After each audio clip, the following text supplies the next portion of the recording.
And that's the man who speaks lots of wisdom.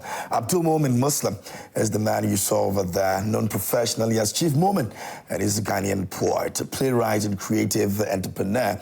This man is best known for creating the Ghanaian historical epic, Bejeke, our journey, a theoretical enactment, a reenactment of the history of Ghana, and from ancient to modern times, and was directed by Joyce Anima Misa Amwa, and that's the sister of KSM. Don't forget, in March 2017, the play was chosen as the official theater showpiece to celebrate Ghana's 60th independence anniversary. And this morning, celebrating our Ghana month, what a good way for the same man to actually put us, way before the world and let Ghanaians and everybody know that indeed we've got something as rich as what he's been able to share on that platform. Woman hails from the Upper West region of this country, and we say a big thank you to him for showcasing that talent. Of course, we're still celebrating the Ghana month, and we're bringing you more of these right here. And it's Ghanaians doing incredible works in terms of putting Ghana out there, and we're super, super excited about it. That brings us to News Flash this morning, which, of course, is proudly brought to you by Franco Trading Enterprise, still phones Papa Pathie, and we entreat you to look for them. Now, our branches are all over this country, so please walk into any of them. If you're looking for a phone, a television set, if you want to buy an air conditioner or a refrigerator, those of you who want to be able to monitor your homes and your offices when you're not around, our CCTV cameras are there for you. Crystal clear, you can monitor anywhere at any time. Just download the app on your phone and you're good to go. Speaking about downloading the app on your phone, you can also download the Franco Trading app on your phone, Google Play Store, and you can actually have Franco Trading Enterprise right in your hands. Our website is www.francotrading.com, and that's where you can also get all the details you need in terms of our branches. Any inquiries you want to make, please do well and speak to us. Our telephone numbers on your screens right now. Do not pick any number apart from these numbers you see on your screens, and you can talk to us anytime, any day.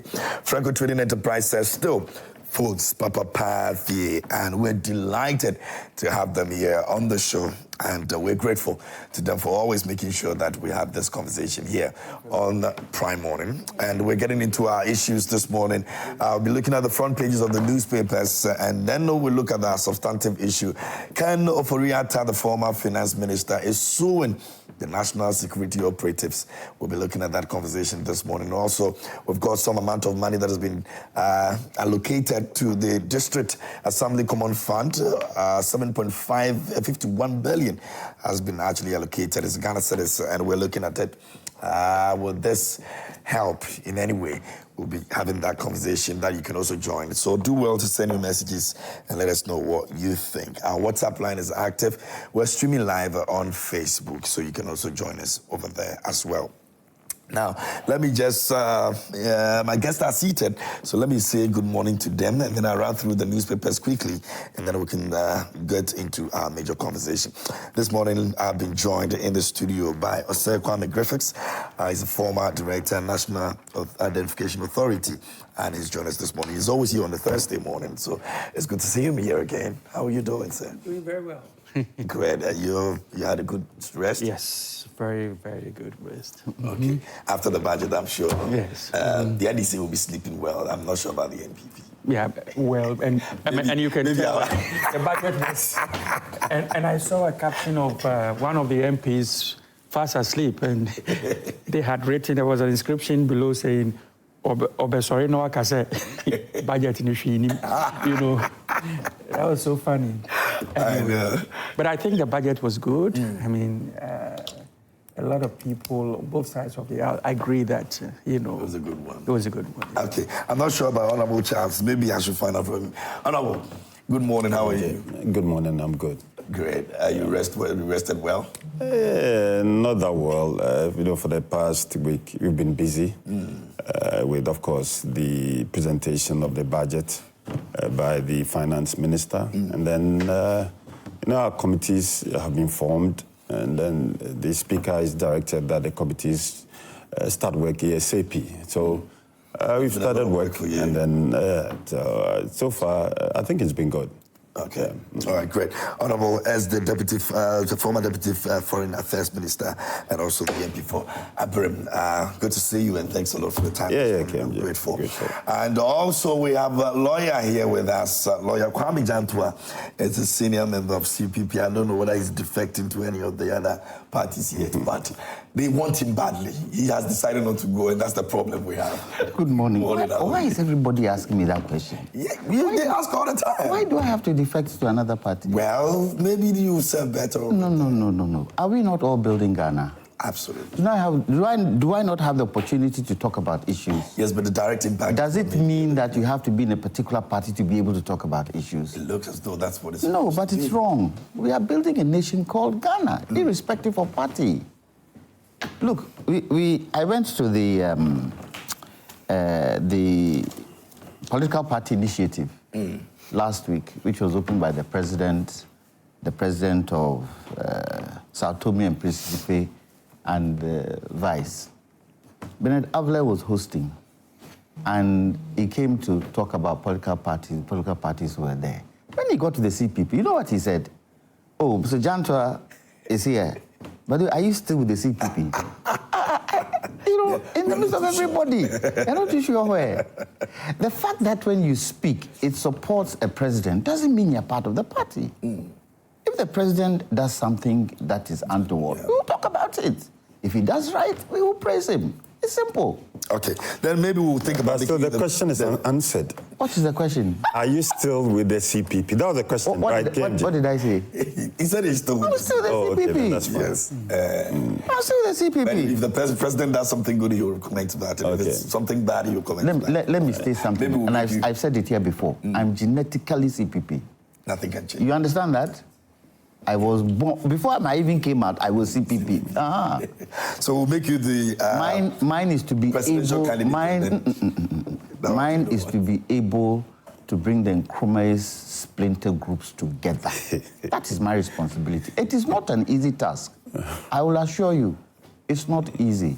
But it has to happen. Because Ghanaians don't like splinter parties. They don't. Because they feel if they vote for you, what about your other ones that are splintered? They'll be pissing in. So that is my responsibility. And we will see. We'll see. Yes. All right, so let me doesn't mean I'm vying for flag bearer. I beg you. Nobody should come and say I'm we'll get there. Daily Graphic this morning says Mahama Cares launched medical initiative to support cancer, kidney, heart patients. And that's Daily Graphic this morning. Gold Coast Refinery launched Gold Board initiative and budget response to business communities concerns. PwC, Ghana senior country partner. Now, Ashanti regional outages caused by faulty underground cables. Energy Minister tells Parliament. What's in the budget for you? Graphic Business First National Bank hosted X dialogue on budget implications, and that also captured by the Daily Graphic this morning. And so you can grab a copy of it and read about them. Ghanaian Times is here, and it says that key nuclear regulatory experts desert job for greener pastures, and 5 killed, others injured in Sefshi. Ajamandian illegal timber loggers clash, and don't use cumbersome processes to frustrate private sector investment.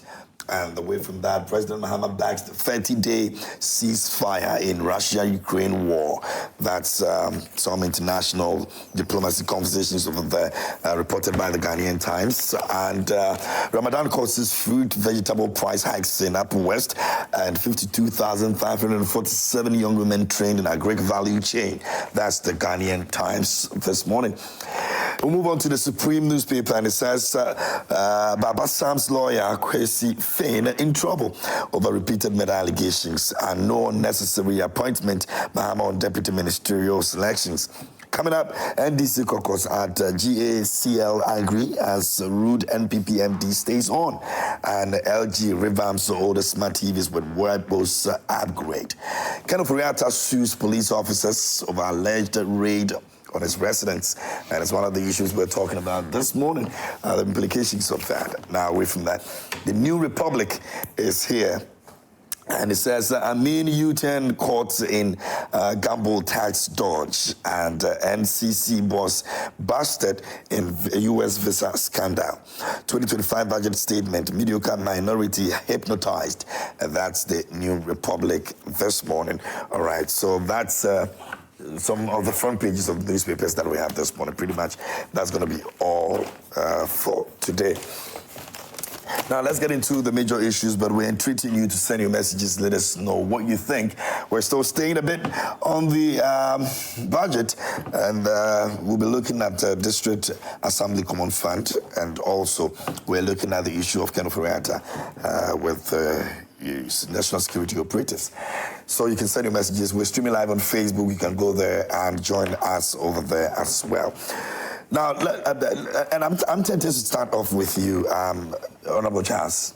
I'll start off with you. Now, we remember that in February, we had this issue of military and some police personnel invading the premises of the former finance minister. A lot of people thought that this would have just gone without any, damages suing or anything of the sort. And then we woke up one morning, it says that it's cost him a lot in terms of, his reputation and everything that is involved, and he's seeking for damages for that. Yeah, and KMJ, you surprised? I am a bit surprised. I don't know if why, because they came out to say that even the OSP came out to say that he has nothing to do with it. We thought that it was just one of those things, and he just wither away. And you've seen the videos? I've seen the videos. Yeah, so as we sit here, and then you get a call from home that your property has been invaded in a Rambo-style fashion. Of course, you take action. In the circumstances that we are confronted with, the former finance minister went out on a medical vacation. Before leaving the jurisdiction, he wrote to the office of the president. No, initially. Oh, the office of the president. He wrote, Julius, yeah. Yes, Julius, yes. He wrote to the office of the president, the chief of staff, indicating that he's going to be away and that in case they needed anything from him, he's available. And then the OSP also wrote to him that they wanted to meet him and then clarify certain issues regarding some financial commitments that he made when he was the finance minister. He wrote back to the OSP that he was out and that his lawyers were ready to assist in any discussion that they wanted to have with him. Subsequent to that, we did hear we saw the OSP organizing the press conference and then, made all those statements. But then prior to the statement, the press conference being made, we all heard also on social media and then later on TV, where military personnel, members of the national security, police, had invaded the property, gone out there, inspected his rooms, toilet, bath, bed, raised the mattresses, checked under the beds, shoes, everything that he had in that house. And then you could see, per the video, that even the family members there were shocked.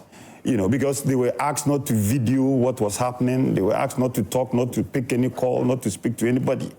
And then when seriously these videos started circulating, we saw somebody who was known, at least somebody who has been in the news, Mr. Jakpa, as the person leading this invasion, with a pistol and all that. And to me, I wasn't surprised when I read, because everybody condemned the act. We felt that Ghana under a democracy, this shouldn't be how such invasion of properties, should occur. And then more so to the fact that we've never heard anywhere that a warrant has been issued for his arrest. We never heard anywhere that he was being searched. And then the OSP categorically stated that they've not per what they said, that they've not asked the national security to invade the property. So I wasn't surprised, when I read that he's decided to take a legal action against the national security apparatus. And then look at the remedies that he's seeking. One, that he's seeking a declaration that the national security's actions were unlawful. Again, also seeking damages for the trespass and then the breach of privacy, and also the perpetual injunction to prevent further interference with his property. At least we have a lawyer here. I have done the first degree in law. I've also done a second degree in law, and I know the basics of trespass. And you think that he's going to win? And I'm telling you that once he's able to prove that he has exclusive possession of that property, and that the trespass was also unlawful, then I think that he's game. I am confident that he's going to win this case. The national security would have some defenses. One could be absolutely, that... because they can't just also wake up one day. They'll have some defenses. But from what I've seen, from the videos that I've seen, from the interactions, from the statements, and then from the remedies that he's seeking, I wouldn't be surprised if he wins this case. I wouldn't be surprised. Very well. I'll go to Mr. Griffiths, and then I'll come to a lawyer. Lawyer will probably give us more clarity on that as well. First of all, let me say that, let's look at the suit and what they are claiming, okay? He's alleging that, there was no warrant produced, and a search was conducted without, prior notice and legal justification. Then, the personnel that came there were armed, and that, domestic staff were subjected to undue intimidation. Let me state that I am representing a political party led by His Excellency President Mahama, and who does not believe in the abuse of powers given to any institution or person. And he believes in the rule of law, and never should a state institution be weaponized against or perceived to be weaponized against any political opponent. Having said that, when it comes to the national security, it's quite difficult to sit outside whatever intelligence that they may have and pass judgment. It's very difficult to do that. So I just want to first of all state that the NDC is not the type of political party that would weaponize any institution against our opponents. However, it does not mean that anything that you see as security personnel going into a home of somebody who has served in the past administration, who had the privilege to serve as a finance minister, is without cause. And you see, let me also say that the right to privacy at home and even your communications. For example, if I call somebody, I expect that the conversation should be private between the two of us. No law in this country grants that privacy, blanket privacy. Let me put it this way. There are laws that grant privacy to your home and all those things, but it's not blanket. Let's look at... on the morning of let's look at the Constitution. 11th, 2020. Article 18.2. It says, no person shall be subjected to interference with the privacy of his home, property, correspondence, or communication, except in accordance with law and as necessary in a free and democratic society. Look at 14.1. It says, 41 guarantees personal liberty and states that no one shall be deprived of liberty except in accordance with due process. You see, there's always except, because no property in this country No private residence in this. You know, it's an island to itself. You know. So let's look at the police service. The national security can just jump into. No. I'm not saying that. I'm not, and the law does not say that. That's not my position. I'm not saying that, and the law does not say that. Okay. The Public Service Act 1970 at 350 states police must obtain warrant, right, before conducting searches, unless, you see, there's always except or unless.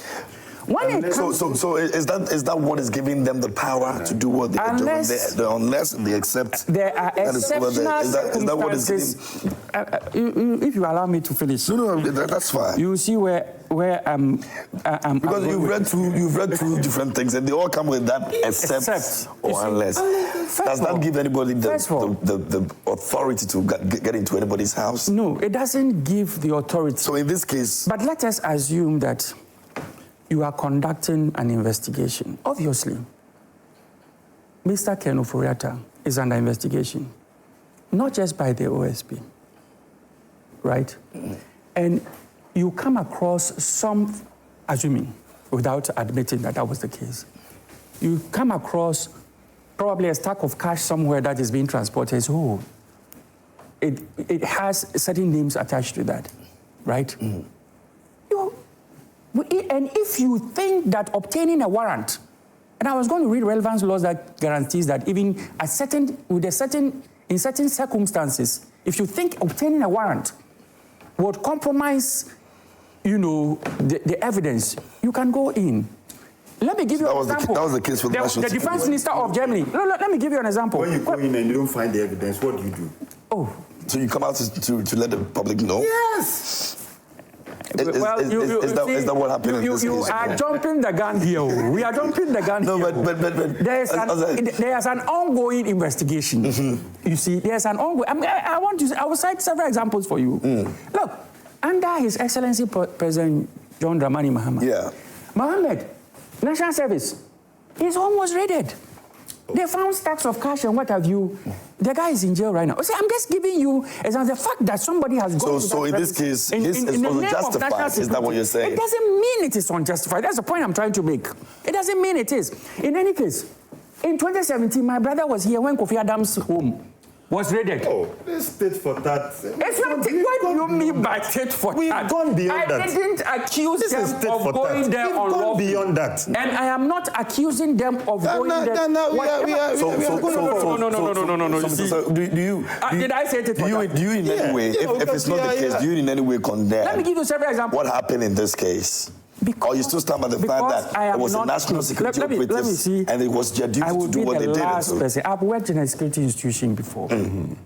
I will be the last person to... Look, I was giving you an example. The defense minister of Germany, his house was raided with houses because they thought that obtaining a warrant is such a high-profile target that the information might leak to him. Why? Because they found his prints on a crime scene, on 3 crime scenes.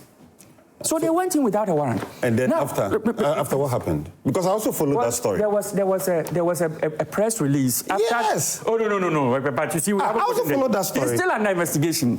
You understand? and let me tell you what actually had happened. It's just some criminals who picked a coke that he drank, processed latent prints, and decided to embarrass him by planting it on several crimes. You see, so he was innocent. Yeah, and they had to apologize to him. Yes, they had to apologize to him after they had concluded. You see, it's important to make that thing. After they had concluded that he wasn't linked to any of the things they thought he was linked to. You understand? Sasu's home was raided in the same way. Sasu, MP, member of parliament. Do you remember that? Yes. What's the name? Modern Ghana. I can give you several institutions. Modern Ghana. We are evolving as a democracy. So things that were done in the past shouldn't be repeated. Modern Ghana. Their offices were raided by national security under his leadership. You understand? And all these things happened in this country. Nobody said anything. In the name of national security. Look, who in this country does not believe that Ken Ofori-Atta is an investigation? everybody. Did any of the things? Even in a court of public opinion, they probably have already passed judgment on him. But that's public opinion, you understand? A legal process must take place. So I beg you, when it comes to some of these things, unless we are clothed with the intelligence, the main reasons why some of these things happened, we shouldn't conclude with big words like unlawful and what have you and all those things, because the law gives a window for the security agencies to do some of these things. So I think that is what I'll say. But having said that, let me also conclude by stating what I said first before even starting, that the NDC is a law-abiding political party led by a very fine gentleman in this country who will not weaponize the security institutions against his opponents. If there is, just like under his leadership, the National Service, premises of the National Service Coordinator was raided, the person is in jail right now. Other people, like Mr. Sylvester Mensah's homes were raided without warrants, but when they found out that he was innocent, they apologized to him. So let's allow the investigations to unfold. I mean, it's very difficult in courts to prove some of these cases, especially against national security. Trust me. Some of the things that you come, I was in the first meeting that decided that SIM cards should be registered. Right? When you look at the reasons why it actually that triggered that initiation, it has nothing to do with, what the public thinks is a reason why, SIM cards are being registered. So in those discussions and the intelligence that are gathered, sometimes it can lead you to take certain actions. And if you think Mr. Ofori-Atta, Honorable Ofori-Atta is such a high-profile person that mention of his name or an attempt to get any warrant may compromise, may leak and therefore compromise yourself. You can do that, and it is within our laws. Very well. Let me go to Lawyer Jantua. Lawyer. Good morning. Good morning. What do you want me to say? How did we get here? Good morning to our viewers. The object of example that Osei Kwame used, the German, was it German? Yeah, the German. Defense Minister. Defense Minister. What was the object of them not taking a warrant and probably evidence being tampered with? It was fingerprints. Remember, everybody is innocent until proven guilty. And based on that fingerprints, they probably felt, and this was got to do with the murder case, right? Yeah. Probably felt that evidence could be concealed. And what were they looking for? If for nothing at all, they probably were looking for the weapon that killed that individual. Yeah. So if that weapon is being kept in the defense minister's house, and remember, his position as a defense minister, that might compromise their evidence. So probably decided they won't take a warrant. But any intrusion in anybody's house, if the police are coming to arrest me, they won't tell me they're going for a warrant, but they should be able to produce a warrant at the gate and give it to me for me to read through what they are looking for. My particular challenge has got to do with the people who went there. Let me read. It says, if I can see properly, the incident which took place on February 11th, 2025, saw approximately 12 individuals, 5, this is where my challenge is, 5 in military uniform, 1 in police uniform, and others in plain clothes stormed the house. What is the military doing there? Heavily armed. What are they doing there? Is that the responsibility of the military? Only 1 policeman. In terms of security, who are responsible for security within an urban setting? Is it the army or is it the police? The national security does not work with the well, military. whatever the case is, that the national security, for anything at all, they go with the police. They don't go with the army. So what were the army doing there? That I don't understand. And a lot of examples has been given. Does it mean it's right? No. It's only in times of revolution, in times of a coup, where soldiers and police and security can invade your house the way we invade people's houses. Yes, if evidence can be subdued, then yes, a court may say go ahead. But definitely, for the rule of law to work, you have got to get a warrant. The judge will ask you, what are the reasons for this raid? And they will tell you, you have to tell the judge and let the judge be convinced that it is essential for you to raid the house. So when they come and knock at your gate, we have the order to come and search your house. Where's your warrant? Mr. Jantua, here's the warrant. That is what we are looking for. And you see, they can ask you, once they enter, they can ask you, stand here, don't go anywhere. Let us go in. Who was in the house at the time? His house helps. Was Mr. Ofori-Atta there? No. Were they aware that Mr. Ofori-Atta had left the jurisdiction? That's a very good question. Were they aware? And if they were aware, what triggered them to go there? What were they looking for? We don't know. Do you know? No. Has anybody said? I won't sit here to try and conjecture what they were looking for. It's going to court. It will be up to the security services to also come and tell us why they took the route and procedure they took to go to the house. What were they looking for? Is Mr. Ofori-Atta known to hoard weapons? Mr. Ofori-Atta a dangerous criminal? Is he? Is he a dangerous criminal? Do we know him to be a dangerous criminal? And you see, I'm not concerned about the raids that have happened. For me, it's illegal.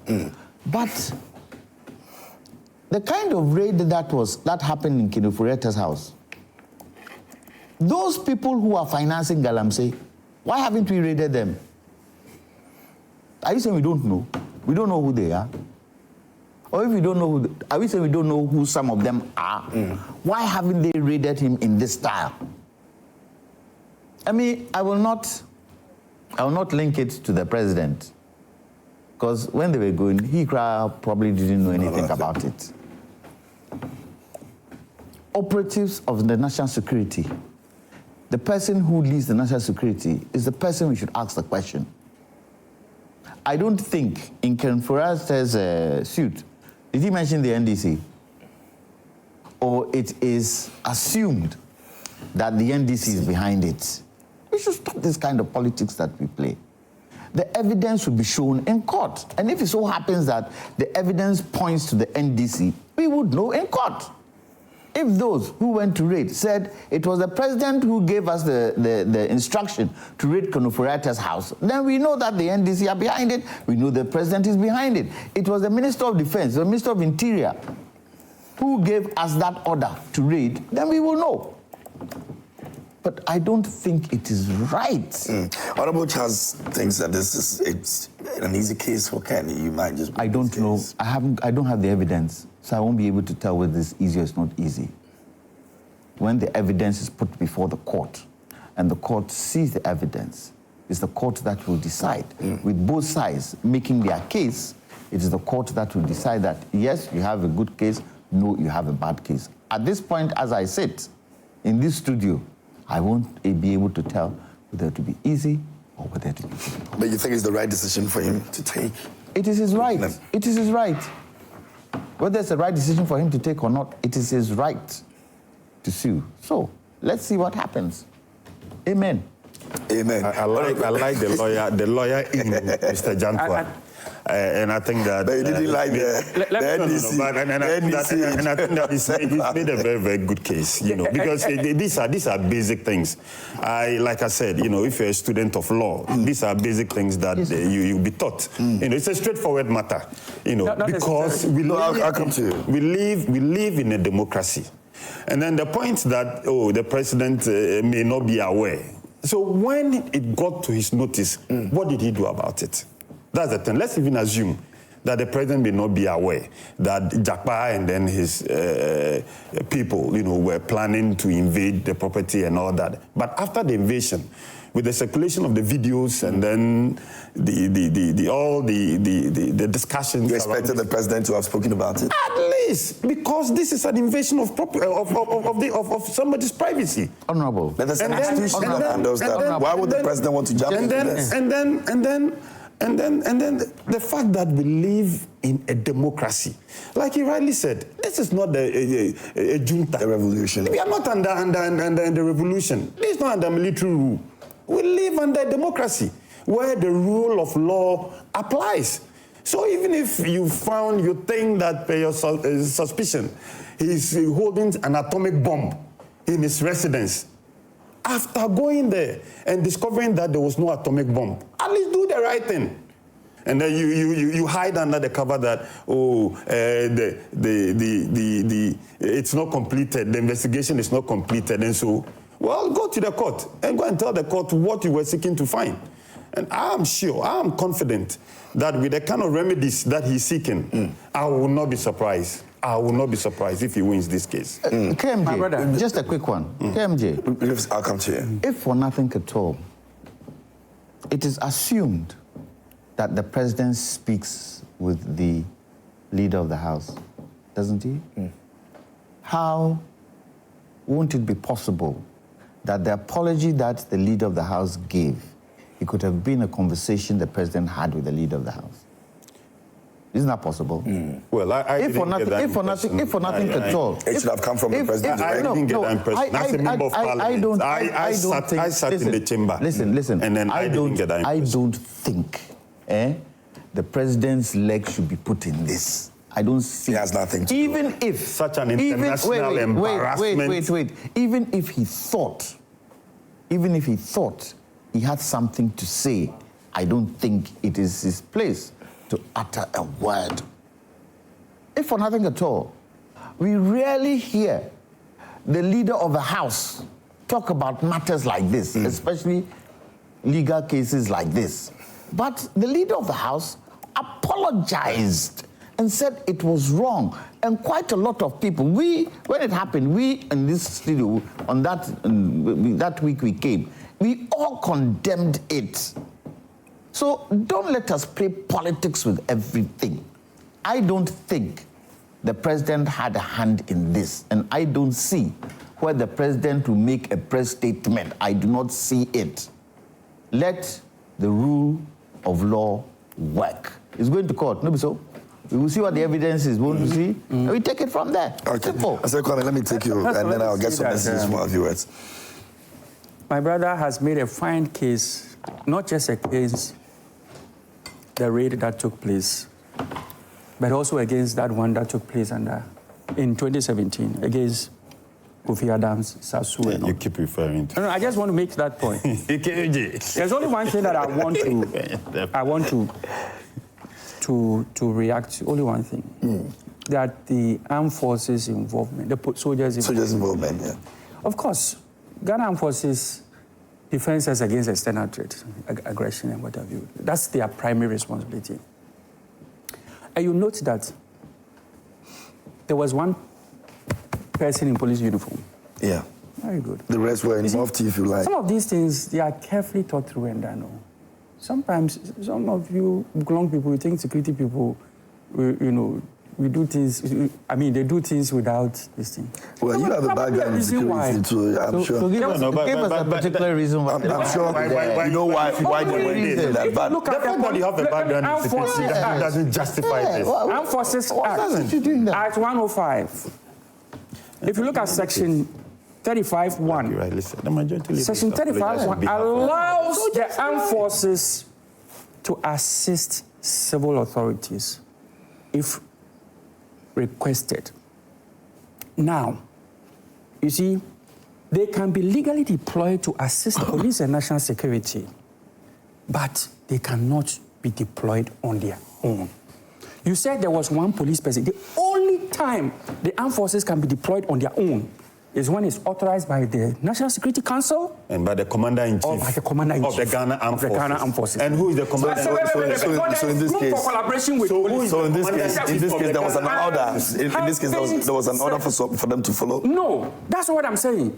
But are you saying that it's possible that? I'm saying that the fact that there was police and military involvement.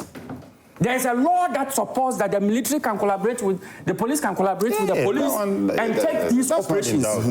The only time, and even so, it is even possible that the military alone can take such action if it is sanctioned by the Commander-in-Chief. You see, that's why I'm saying there's a reason why there was police involvement. So are you saying this was sanctioned by the President? So what are you saying?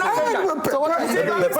Let me make your argument. The President sanctioned this invasion. I didn't say that. That's why you were heading towards. I'm saying that the fact, was there no police personnel involved in it? There's one police personnel. And I'm giving you the relevant laws that supports that the police and the military can... You also mentioned that it could be that if that happens, it means the Commander-in-Chief... If there was no police involvement...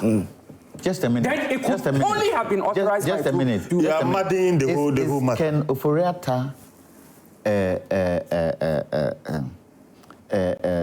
a dangerous criminal? Oh, please. He is not a dangerous criminal. But such... please. You see? So I mean, even if they went and they found Ken Ofori-Atta in the house, yes, what could he have done ultra-virus? Yeah. Please, I beg you. That they had to carry... That is why I give you an example. That let's say I'm in charge of an operation, right? I send my men out there. I get intelligence that there's a truckload of gold bars and money attempting to cross. That is a different kettle of fish. So you say, since you don't know what... So you mean that it was the magnitude of what you're making reference to? The search, the reason for the search of the premises has the same magnitude of what you're referring to. The majority leader has apologized. Yeah, he said it's very regrettable. Yeah, so then if you are here justifying the raid... City and conjecture. Yes, you're justifying it. If you listen to me carefully, my point is that let us wait for the security people to come out with their... because right now they have been served. They would also come up with... Yes, so don't let us conjecture. So, no. I'm just giving you instances where it could be possible that police and this can collaborate and do We don't know. And at 105... Yes, there's an act, but we don't know the reason. You see, and you understand? If it was just a military, then you could point at the President or the National Security Council. But once there was police involvement, it's a collaboration. Stops the collaboration between the police and the military. There are laws in this country. So who passed the military to be part of this? Yes. Who would have? It doesn't mean that, listen, I cannot sit here and tell you who did that. Because there's a national security team investigating an issue. Right? There's a national security issue investigating an issue with the police involvement, right? For law enforcement. Now, if it turns out that they feel that they have to go into a premise because they have credible evidence that something may be emanating from that particular location. And they think that taking a warrant will compromise that. They can do that. And you see, nothing stops them from collaborating with the military in such a matter. I'm not justifying it, you understand? But I'm just telling you that let us not say, that it is not possible. It is possible, and our laws support that. You understand? And I gave you instances where, under the leadership of, the same leadership of NDC, Mohammed National Service, his home was raided. The Honorable Charles believes that we should not be doing the same thing because that has happened before. Well, so when was he believes that we're moving forward. Adam's home was raided in a similar manner. Where was he when Sasu's home, his colleague Sasu's home was raided in a similar manner? Where was he when Reverend Osu Bempa took the armed men to a radio station? Like we are sitting here. Past this. Then people come close with national security. Is that the way to reset? I mean, where was he? The country? I'm not saying that. You see, I'm just giving you other instances, and I'm also making the point. Take it that Do you strongly believe that the national security operatives have the evidence, or they have what it takes to actually fight this case? None of us here can conclude. Can say yes or no. But you strongly, it comes across though you strongly believe there's a reason. There's a reason why they do the case. Rambo-style invasion.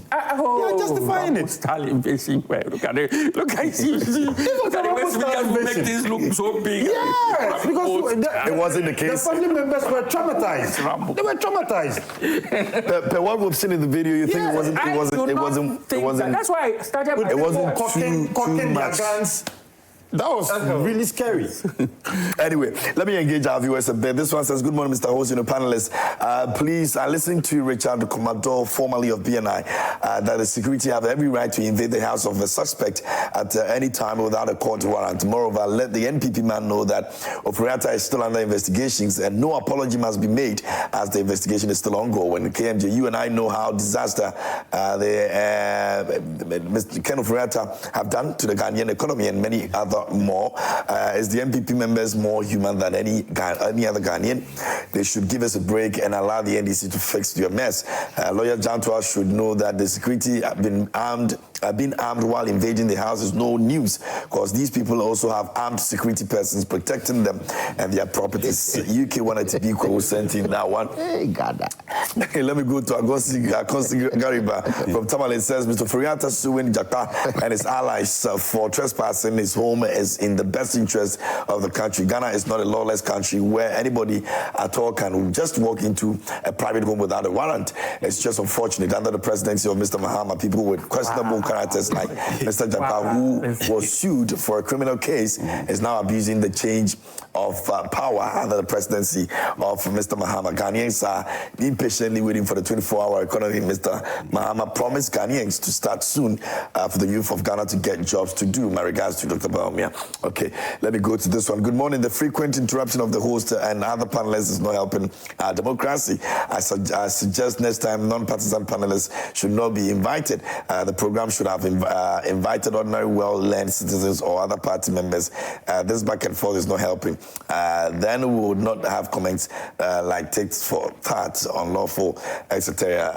I beg to differ. These are very learned people that we have assembled over here. And if you've been following the conversation in the show very well, I'm sure you would have a second thought on what the message you sent. KMJ, Ken Ofori-Atta can decide to sue the whole of Ghana. Nobody cares. All we care is he should come and face the OSP and answer to the people of Ghana for his stewardship. Ghanaians are waiting for you. That's from What Insider Asasetre Elembele. I think this is the very first time I got that name correct. I wish I was messing them up. Good morning, KMJ. Ken Ofori-Atta should let this slide. We all condemn the unprofessional conduct. Honestly, Ken is the last person to be pushing for such legal action. He has a lot to answer to the state. He's one of the people who send NPP to opposition.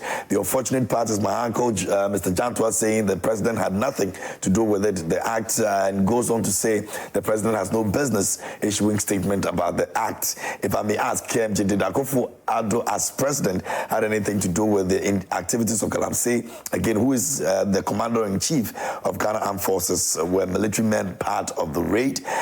What was Jaka's portfolio at the time of the raid? The president goes ahead to officially appoint him to the national security after he led the unfortunate raid. Came from Pong sent in that. A few of the questions I may not be able to answer. Maybe a lawyer would attempt to answer the ones that are directed to him. Now, good morning. Prime morning. Saibu greeting from Kanvili. I'm sorry for the NPP, especially the MPs. It appears they have lost the sense of nationalism. Listening from the MP in your studio, it appears they just wake to Ghana democracy. Remember, Ghana democracy started in 1992. May I say that we're all in the same boat? Why is the NPP only interested in matters affecting only them? Sad, bad. NPP, change your mindset. Thanks.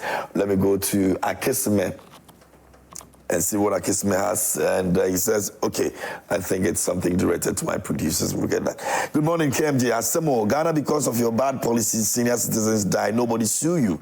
But because of invading your premises, you want to sue. Get ready. My regards to my sister, Zenata Rawlings. And that's from Rawlings Boy, Cape Coast. Okay. Okay. Good morning, KMJ. You don't need a warrant to go after a wanted person. And that's Jabuni sent in that. I probably would have to find out from lawyer if that's the case.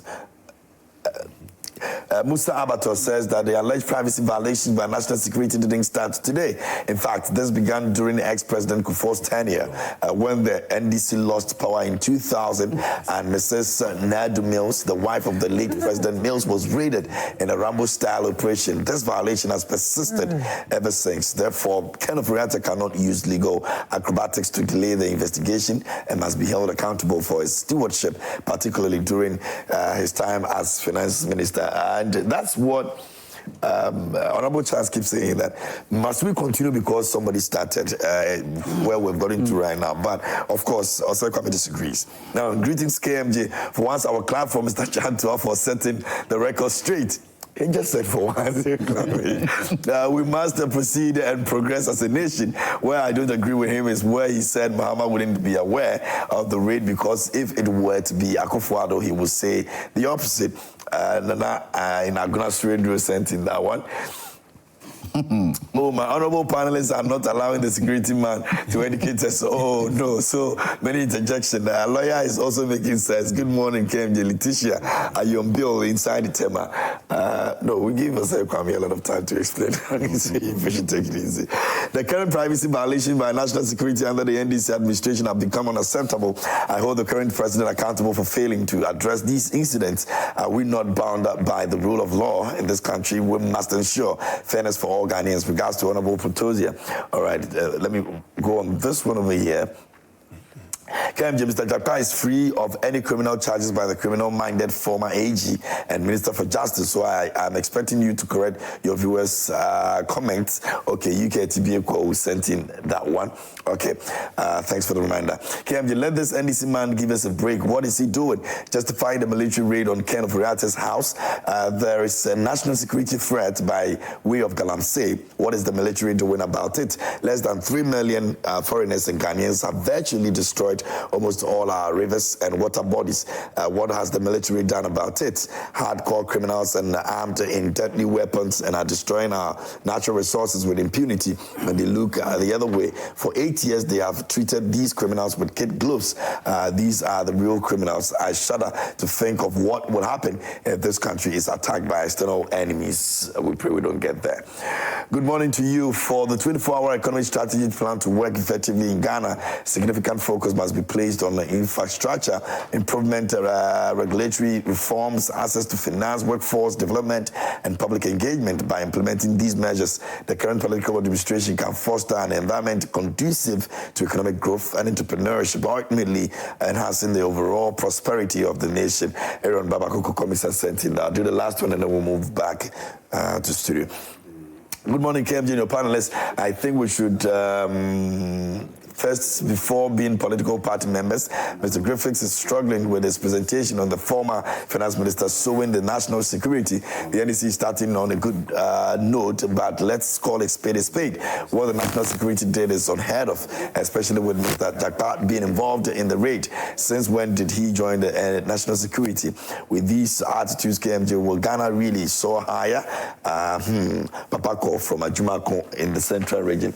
Okay, so there's more of your messages coming through, but let's, I'll come back and finish with most of them. But I don't know if you want to respond to any of the things that have been said so far, and then we can move on.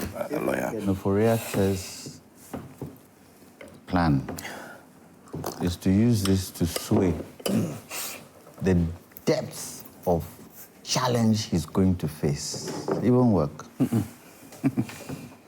fact, it will rather worsen his... It will not work. He has a lot to answer for. A lot to answer for. In terms of those institutions that were under his responsibility, Bank of Ghana being one of them. A lot to answer for. And for me, if I were in his shoes, I wouldn't even go there.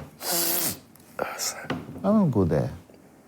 Because the kind of answers Ghanaians are looking for from him, it will dwarf whatever is going to happen in the court with this suit. Whether he wins or he doesn't win, it will make a difference. Because there are grave things to discuss with the country's finances when he was Minister of Finance. Grave. And we all, from what we have heard so far, the first time in history, Bank of Ghana is likely to collapse. The citadel of Ghana's financial hub.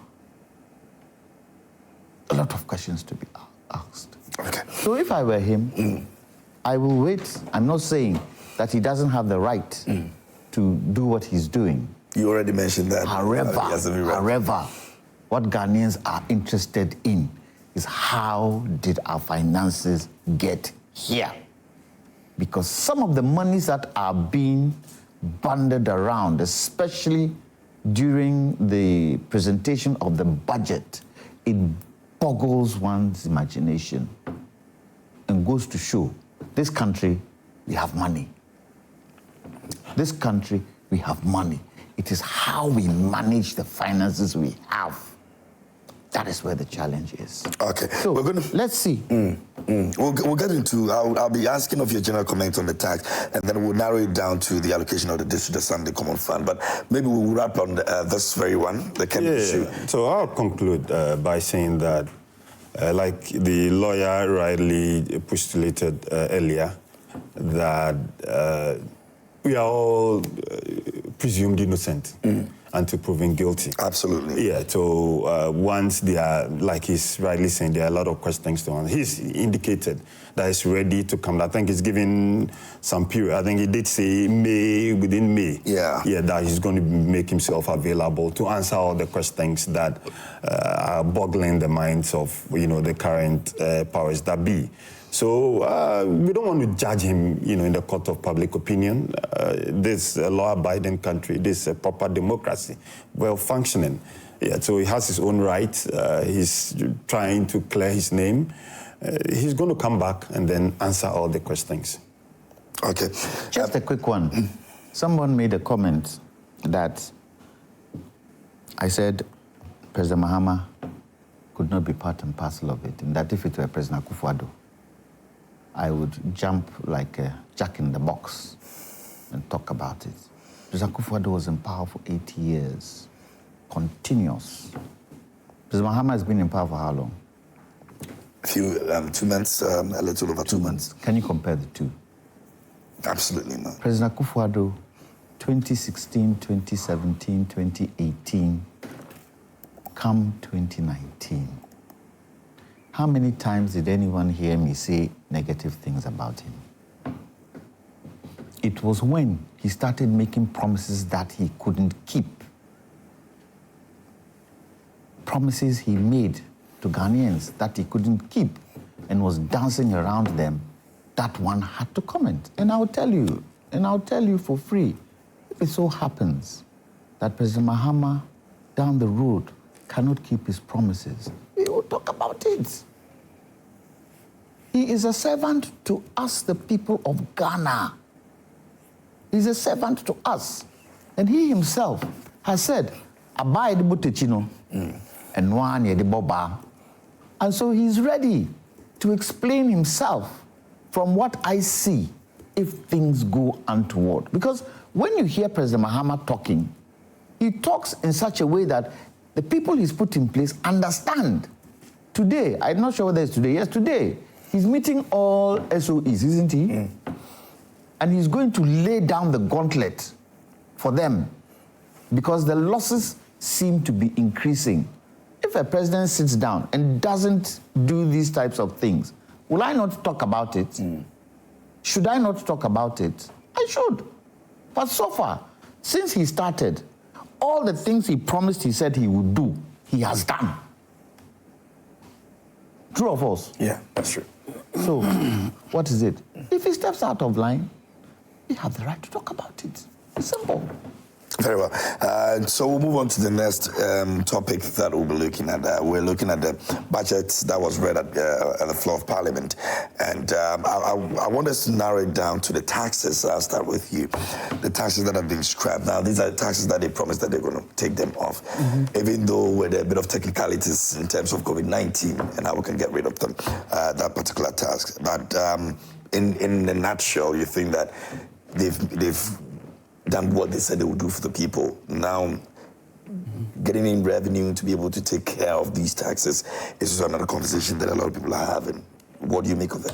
Well, I think when you look at budget, and that's one of the most abused words that you can find in our society. When somebody wants to build a zoo, bring me a budget. The perception is that it's just cost that you put together to form a budget. No, the budget has two main components. It has revenue, and then it has cost. And when you offset the two, you get a balance, which could be a surplus or a deficit. The fact that the government has found the need to ease the burden on Ghanaians by getting rid of certain taxes, which, by the way, is a contract that government had with the people of Ghana.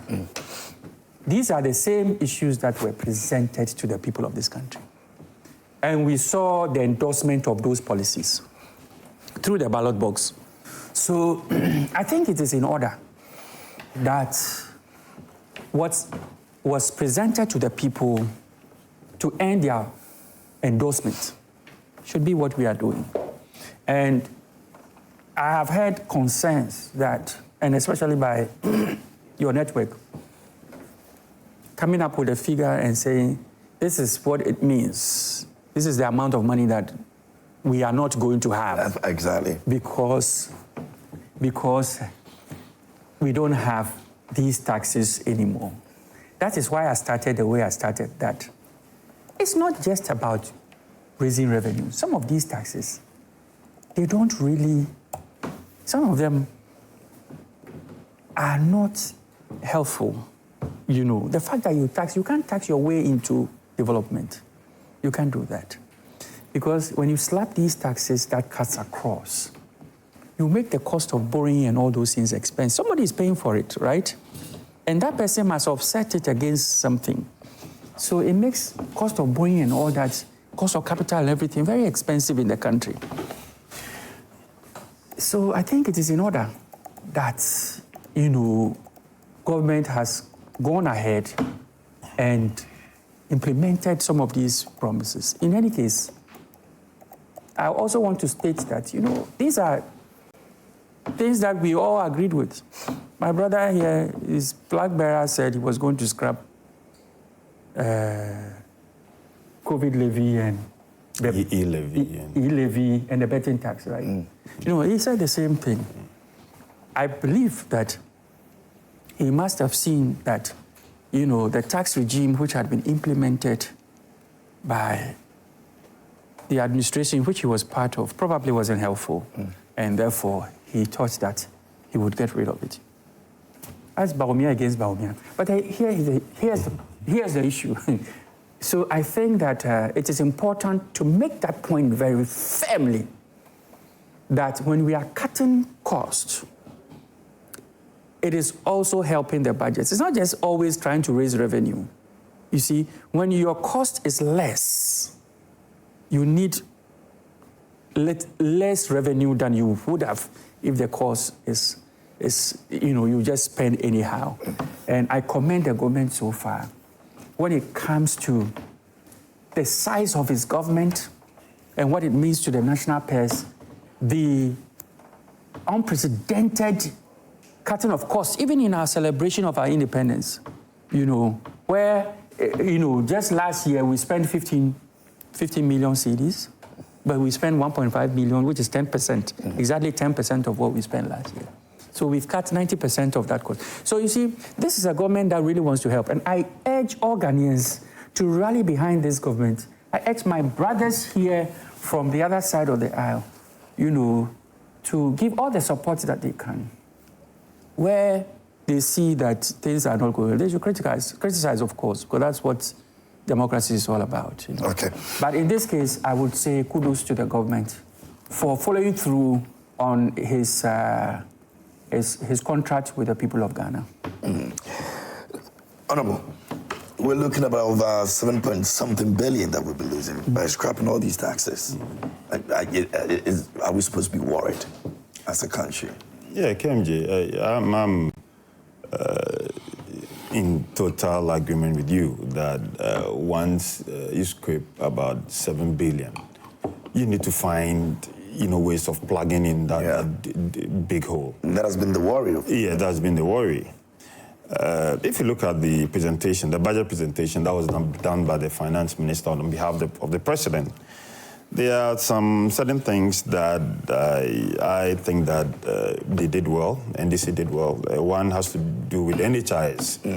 NHIS, for example, was a policy that was brought about by the NPP, and then they decided to continue, with NHIS, by devoting some amount of money into the NHIS system. The free SHS. Dry priming. Remember, during the days leading to the elections, there were concerns that NDC was planning to just get away with this free SHS. So for them to continue this number one policy of President Akufo-Addo, I think that that's right, because Ghanaians wouldn't have forgiven them for that. If you look at 5 billion Ghana cedis invested into that. If you look at if you look at the teacher training allowance and the nursing training allowance, for example, it was under President Mahama's watch that they decided to cancel these allowances, and then NPP under President Akufo-Addo reinstated these allowances. The training teachers were happy, nursing trainees were happy and all that. So then if they decided to continue, then I think that that's in the right direction. If you look at the capitation grant, for example, capitation grant was a policy initiated by President Kufuor.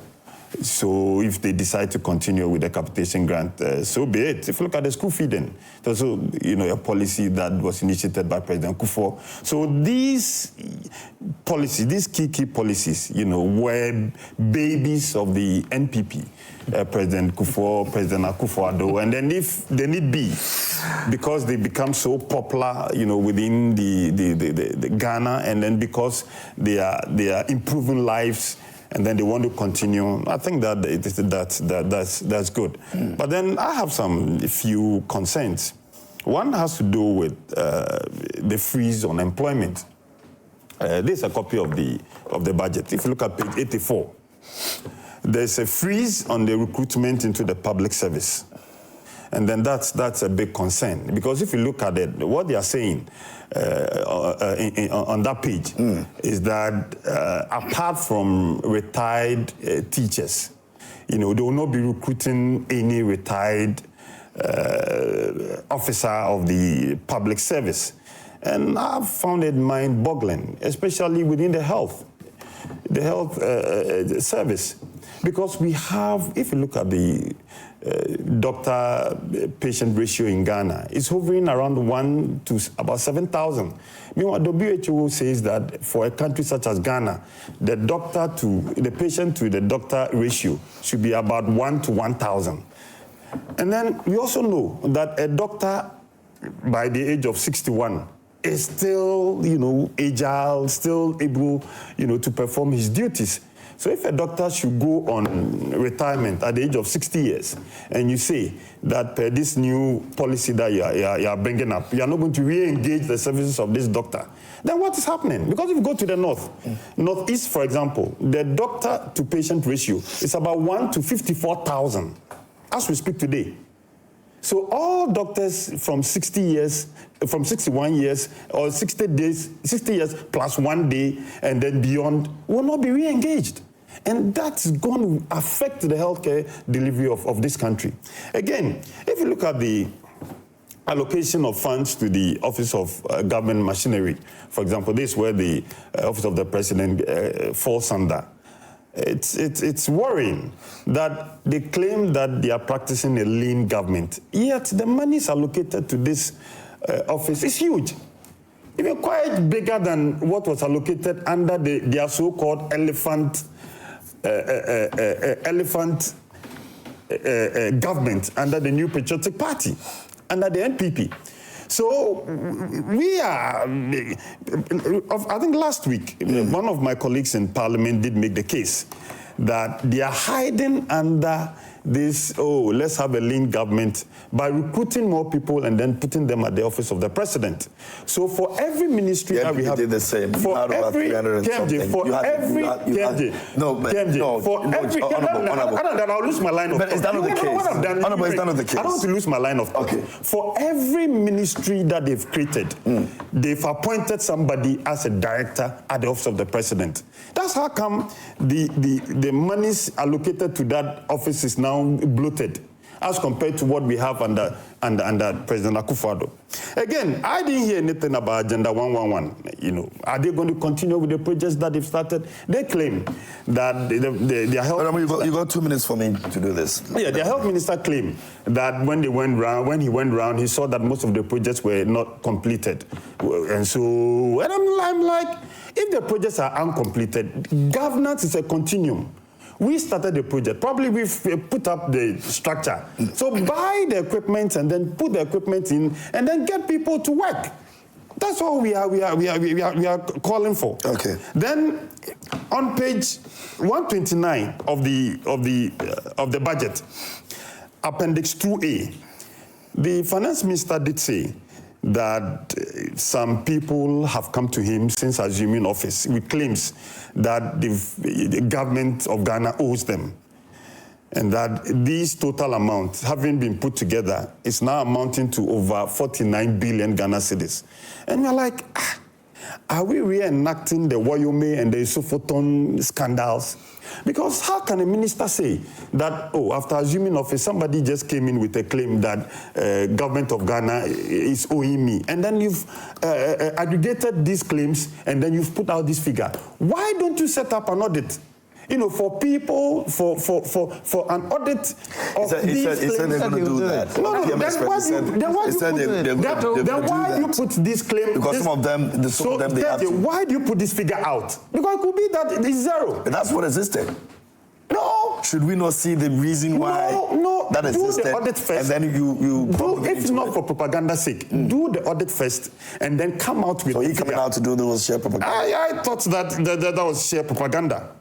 that was sheer propaganda.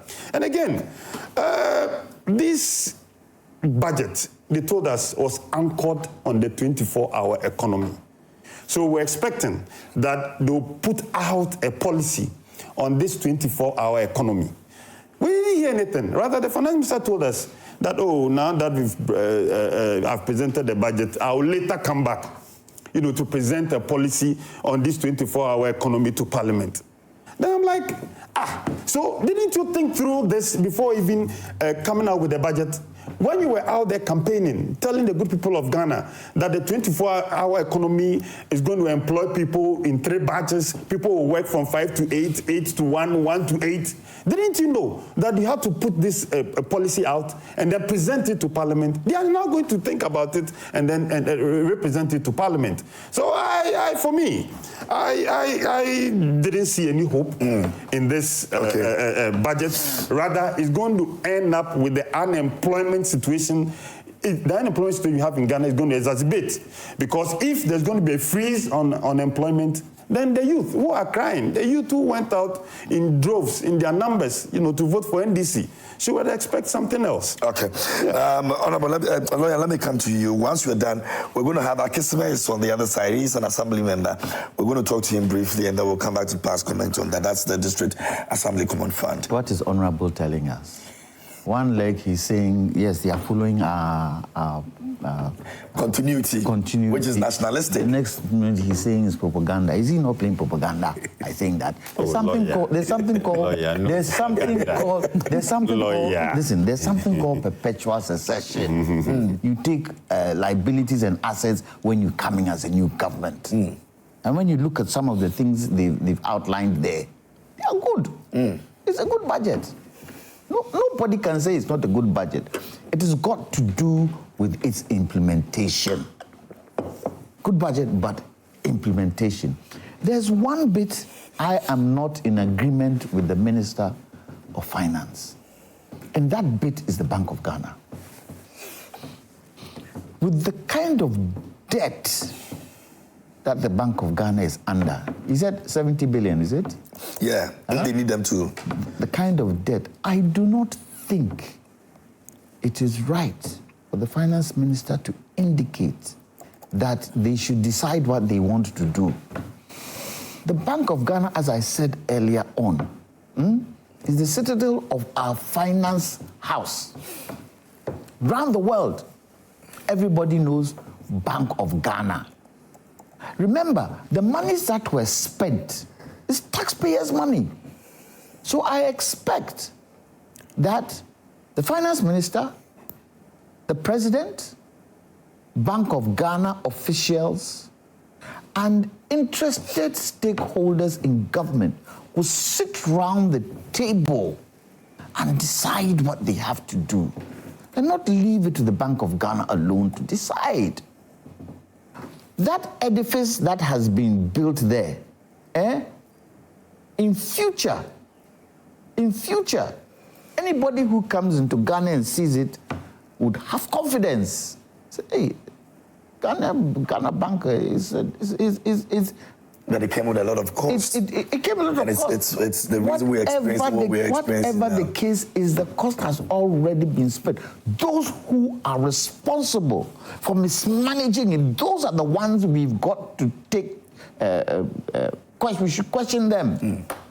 But as to where we are now, let the powers that be sit and decide how we're going to make sure we clear that cost. The finance minister indicated that you cannot deprive Ghanaians of roads and all that. I think it's 53 billion they are looking for. Yeah, 53 billion. 53 billion.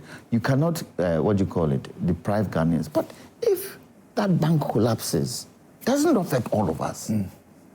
I would say, if we have to, in the next, NDC is in power for 4 years, in the next 1 to 2 years, if we can find the money to keep the Bank of Ghana solid, let's find it and let's explain to the people. Unfortunately, we don't, and that's what the finance minister is worried about. We can find it. Where? That is why I'm saying... He wants them to even rent the building. That is why hotels. That is why I'm saying the powers that be should sit around the table and not leave that responsibility to the Bank of Ghana alone. They should sit around the table, and I'm sure they'll be able to find something about it. Now, 111 hospitals. If I had my own way, it was an ambitious project. If I had my own way, I would tell President Mahama, come back to the people. Right now, we say we don't have the money for what? Bank of Ghana. Yeah. Will we find money for the 111 hospitals? Are we going to find money? After these 4 years, would we be able to say the 111 hospitals that the NPP brought in, we've been able to finish it? How many did they finish? If for nothing at all, let's give them even 6. If I were to advise President Mahama, I would tell the people of Ghana, it is an ambitious project, and what we are going to do, and remember, they are district hospitals. What we are going to do, we are going to build 16 out of the, hospitals. Hospitals in one in every region. Like a regional hospital. One in every region. if they built 4 every year, how much will they have built by the time they finish? It'll be 16. So that it stops people, if for nothing at all, it will stop people traveling to Komfanoche, it will stop people traveling to Kolebu for serious medical care. We will have these hospitals in these 16 regions. And then you then look at those diseases that are, what do they call it? Those diseases that, the one that you don't, I've forgotten the word. Non-communicable. You look at those and put specialized hospitals in probably one in the north, one mid, one in the south, so that it eases people's travel to these hospitals. Like the blood transfusion one, you build one in each sector of the country. Then at least we know that that can be done. When you come to the taxes, look, the betting tax, it doesn't mean government is not going to bet, is not going to charge taxes on betting. He's going to get taxes from those who operate betting. Yes. But what he's saying is that if you, an individual, you earn money from there, we are not going to tax you for the money you've earned. Okay, maybe it's a political decision, because anywhere you go, I'm not sure, but I think it's done. National Lottery in the UK, when you win, you pay tax, don't you? Yeah. You pay tax. So really and truly, it should be paid. But you see, the fundamental question, and this is the fundamental question we are not answering. Why is it that Ghanaians find it difficult to make ends meet? Why? What's the fundamental question there? The fundamental question there is there are not enough jobs to go round. So government has to what? Compensate. That money they are using to compensate, can it not be used for something else? So we need to look at the bit where we can get jobs for Ghanaians to do. And for me, I believe that this women's banking that is coming in would be a good thing. Why? It would give the small-time business people at least some seed capital. I believe that if we are able to give seed capital for people who want to go into business, it would help. The private sector is the place where people can employ a lot of people. And I like it when I hear that the president is going to concentrate on the private sector to create the kind of employment we are looking for. He might not be able to create thousands and millions of employment by the time he leaves. However, he would have created a huge chunk that would at least catapult and take things forward. Okay. We have to be strategic. Where COVID is concerned, if I had my own way, I've said, I remember in the past, I've said, why do we still have this COVID levy? But looking at the kind of debt that we have, if I had my own way, and this COVID levy has been held because it has implications with IMF. And remember, employment is because we are under IMF. It's because we are under IMF. So if we could even operate COVID for the next 2 years, where we can get money in to at least stabilize 1 or 2 things, I believe we should do it. With hindsight, because of the debt and the level of debt we have, if that COVID money is what, 13 point something billion, if we can, for the next 2 years, use it to stabilize things before we eradicate it, let's do it. But most importantly, and I end on this, communication, transparency in these early days and going forward is important for government. Because I can see that government is trying to bring what? Citizens in governance. Because you can see there's some kind of rapport between the people and government. It needs to continue. And if you need to take some difficult decisions, some promises that you made that are going to be difficult to put in, explain it.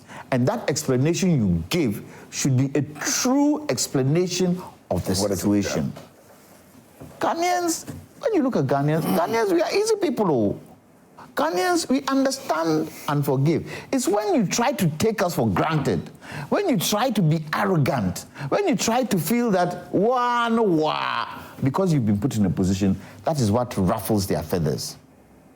So communication for me is key. Okay. And I kept saying it during the NPP time. I said one of the things that the NPP went good at was communication.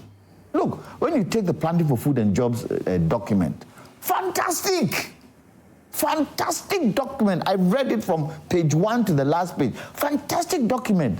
What were they able to do? Communicate it. Okay. Lawyer, give me 1 minute. Let me go to Zoom, speak to Akisme. He's an assembly member. Let's find out what this news of the fund means to him. Akisme, if you can hear me. But the assemblyman. Yes, please, I can hear you.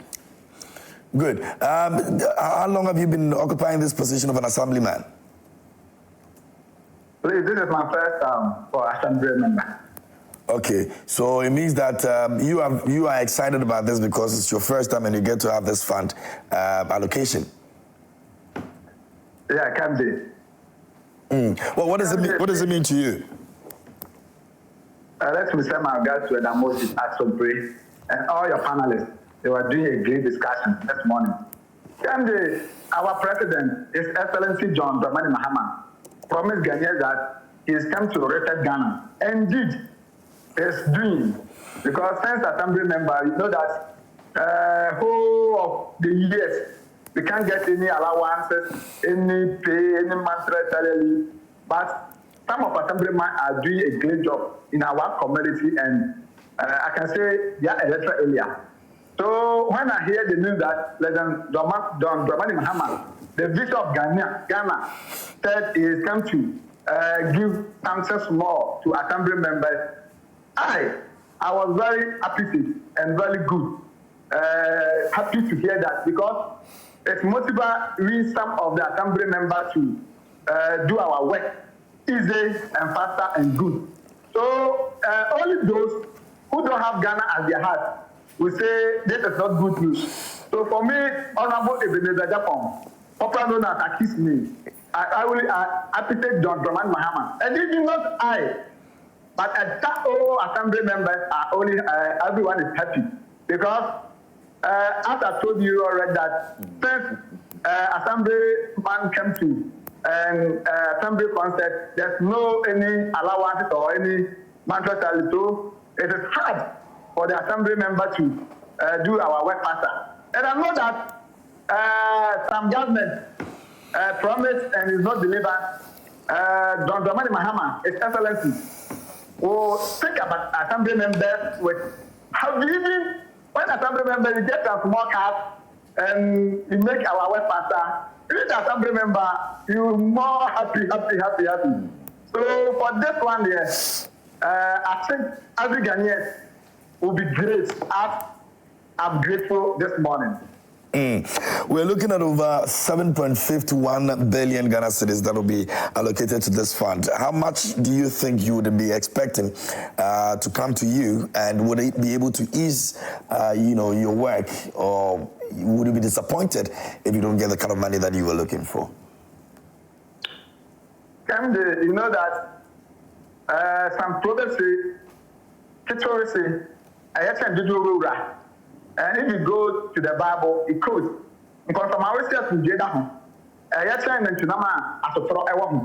so you know that assembly member is not able to get even 1 cedi. And if we say it and I, Honorable Akisme, I get even 100 cedis, I'll be more great and happy.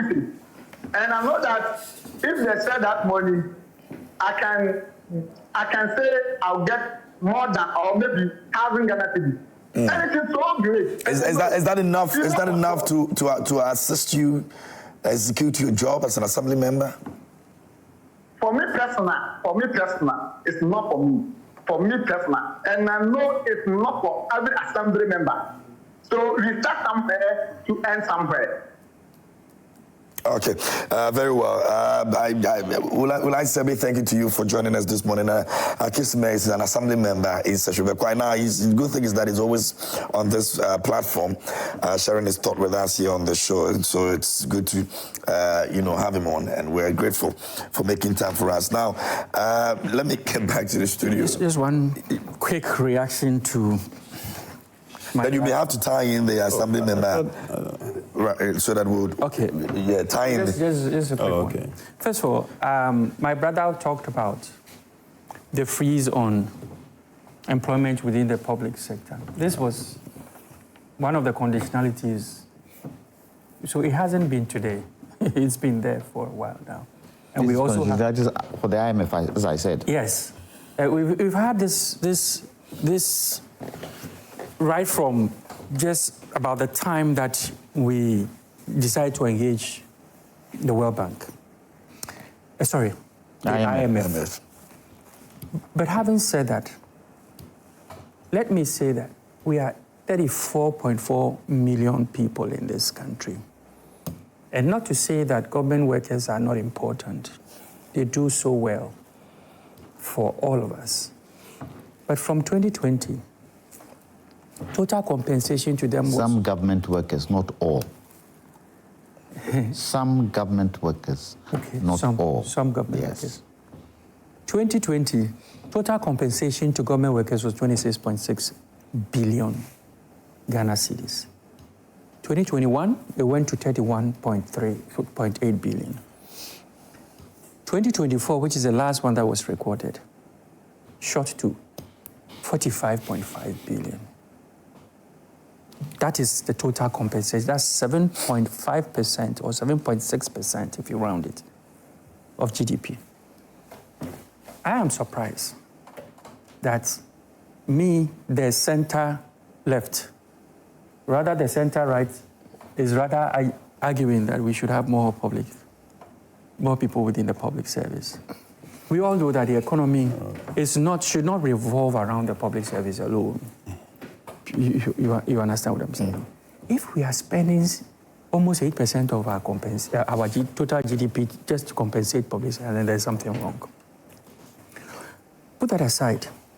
We know the problems, the challenges that we have with our economy now, the debts that we are beginning to service, and I'm glad that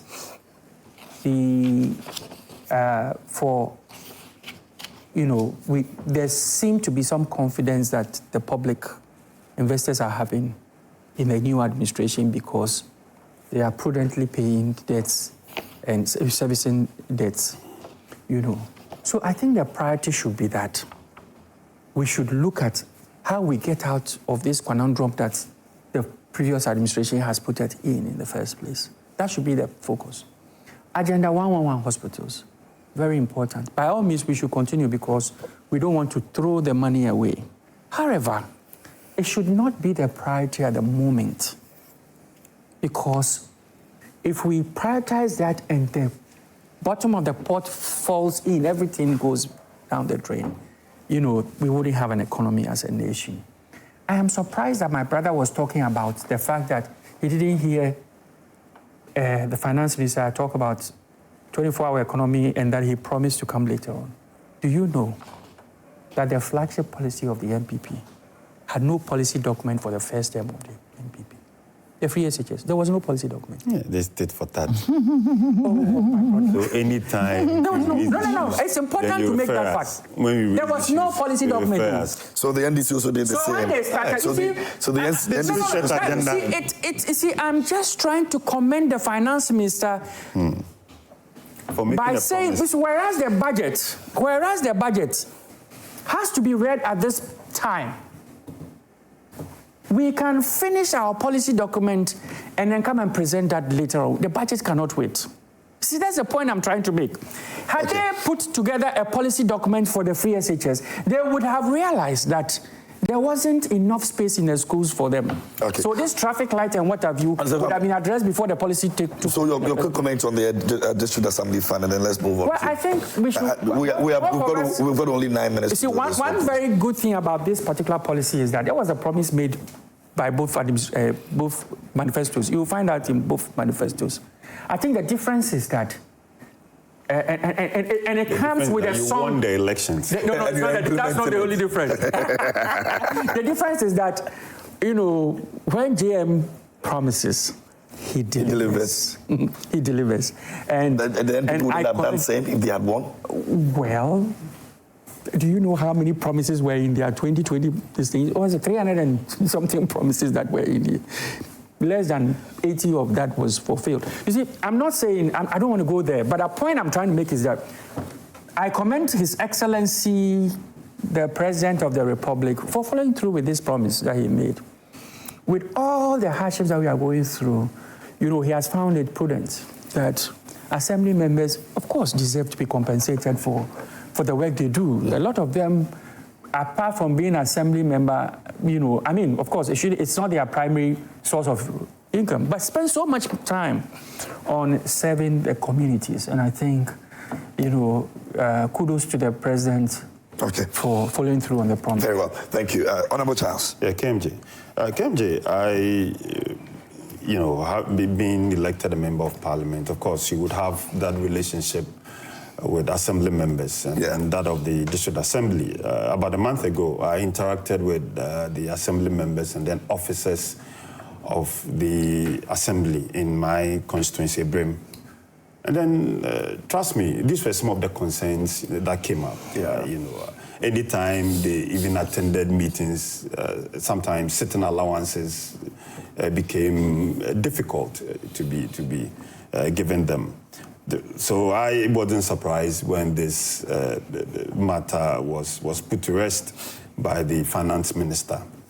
It's a policy that the NPP had also planned. If you look at our manifesto, chapter 10, we did say that we're going to devote some monies to the assemblies. And even in our case, we said that we're even going to send some to the electoral areas so that as an assembly member, covering an electoral area, apart from you being paid, you also have some funds at your disposal, to do developmental projects. So if you should compare the two manifestos, ours was a superior policy. Just that they had the opportunity of being elected by the benevolence of Ghanaians, and then they tend to implement this policy. It wasn't bad deal of hard work. Well, a combination of the two, because we also worked really hard. But then Ghanaians thought that probably their message was better, and then they get to implement this. I have interacted, I work with the assembly members, and I should tell you that this is something that they were looking forward to.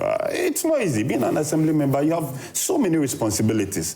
Look at the villages in my constituency, for example. They go around, and then as an assembly member, you're expected to attend funerals. As an assembly member, when people are not well, you're supposed to dole out some cash for hospital bills and all that. So it's something that will really go down, there. And then I'm expecting that they also take advantage of these monies that are coming and then use them wisely to help the communities. Because once they're able to do the work, a lot of the work will be done by them. They are on the ground. They get direct access. See and then we work in collaboration with them. Once they take care of these little requests that come, from the communities, the MPs will also be spared by concentrating on legislature in Parliament. So I think that this is a good thing. And then it's something that the NPP would have done anyway, because that was captured in under Chapter 10 of Good Governance of our manifesto. Very well. Lawyer. Quick reaction. Let lawyer finish. Lawyer. Small one. I've supported, I've said that it's something that both of us agree on. So let's allow it to slide. I'll come back to you. Let me KMJ, you left something out, though. Is it? Yes. Please remind me. Honorable Assemblyman. No, but the also honorable. I remember, yeah. I understand you also honorable. But you left it out. Honorable assembly member. Honorable.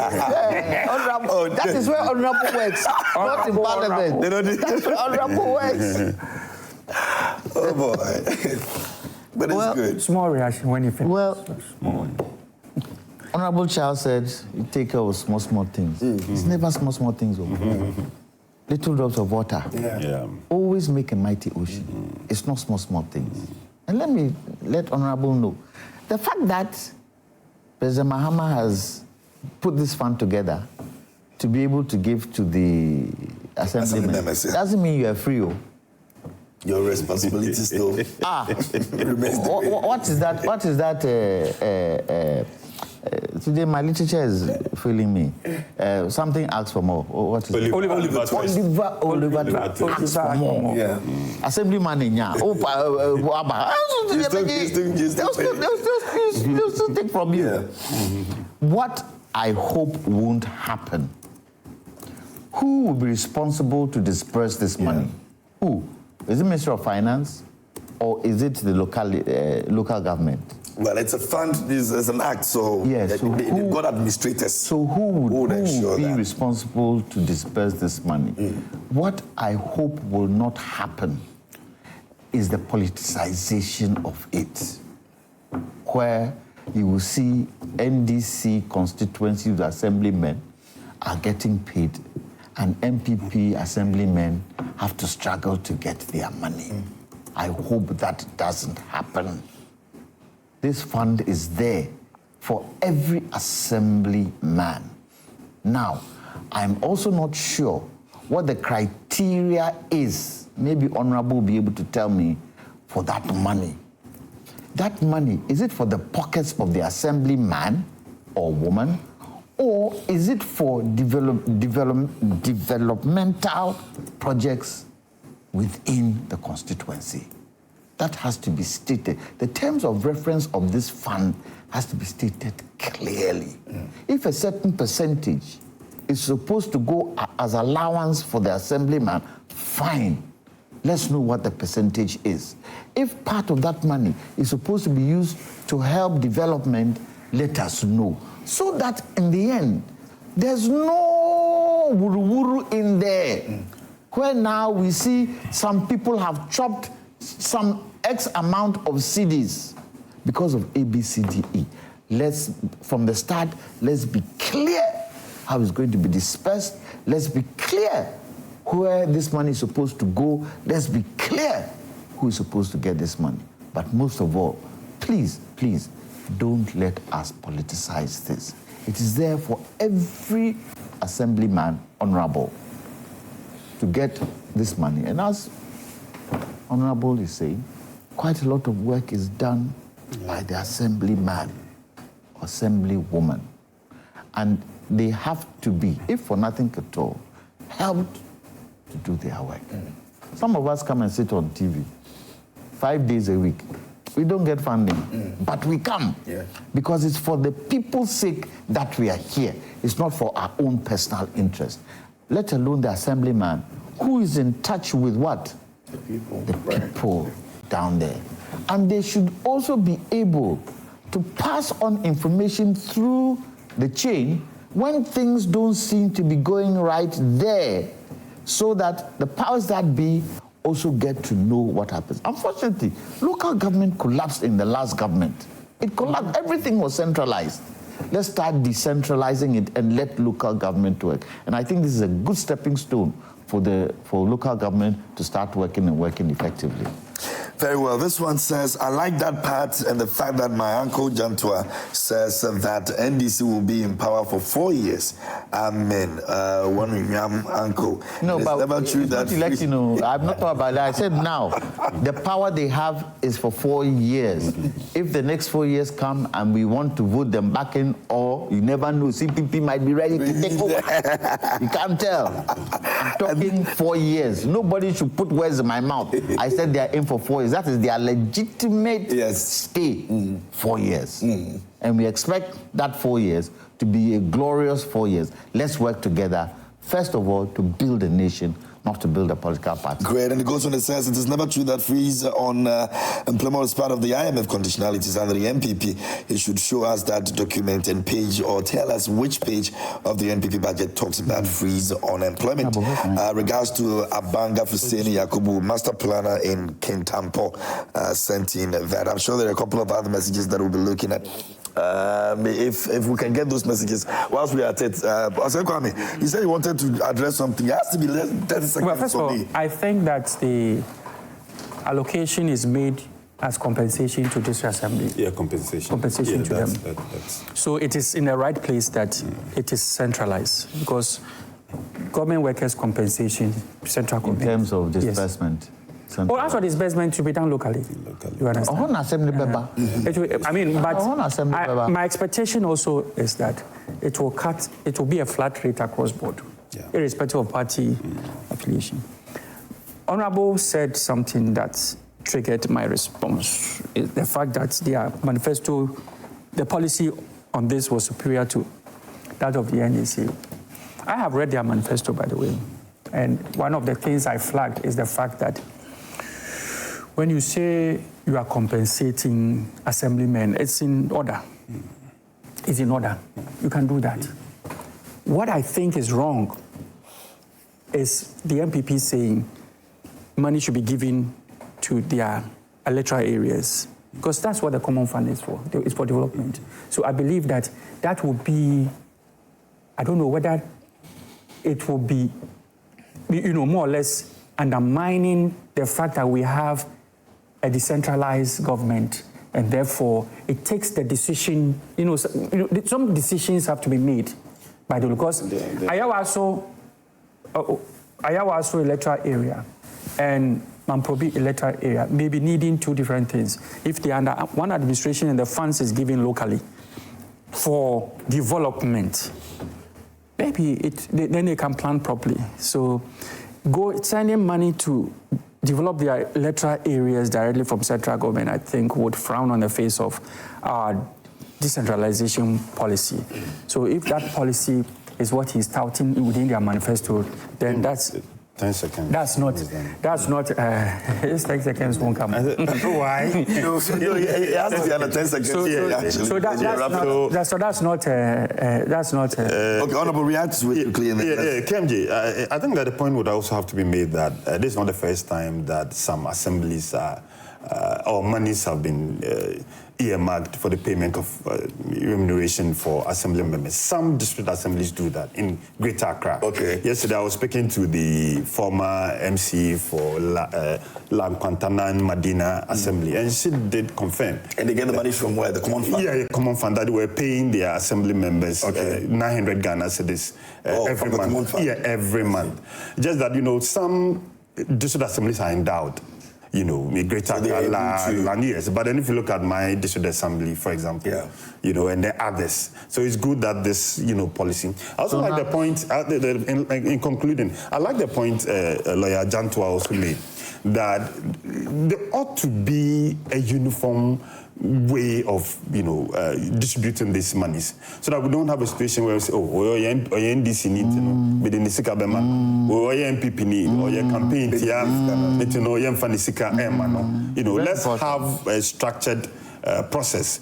People will have their bank accounts at the end of the month. Monies are wired into their. It shouldn't be in the Momo or Momo. Yes, even in the Momo will work because almost everybody has the Momo. It shouldn't be at the discretion of the municipal chief executive or the district chief executive. That will not help. Okay, very well. So the Act 455 of the District Assembly Common Fund, actually, when you look at the 1993, it speaks about the administrator, and for the purposes of our conversation now, it says the administrator has the following functions: to propose a formula annually for the distribution of monies in the fund for approval for Parliament by Parliament.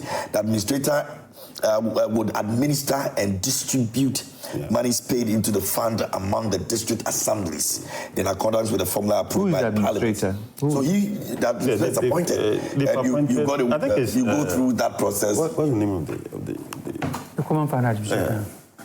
It's for Yamson's son. Oh, okay.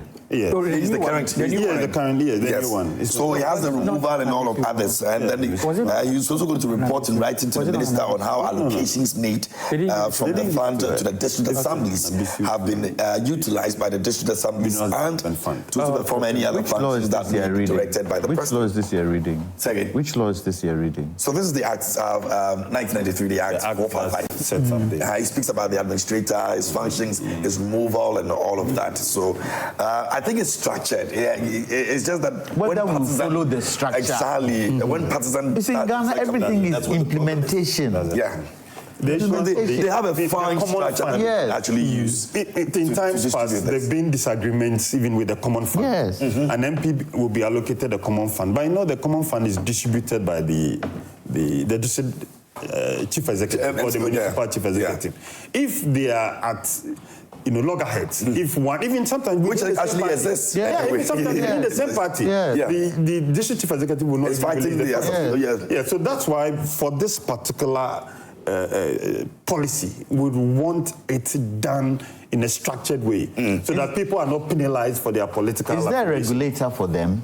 So that if things go pear-shaped, at least they can... No, you're supposed to make an annual report of that.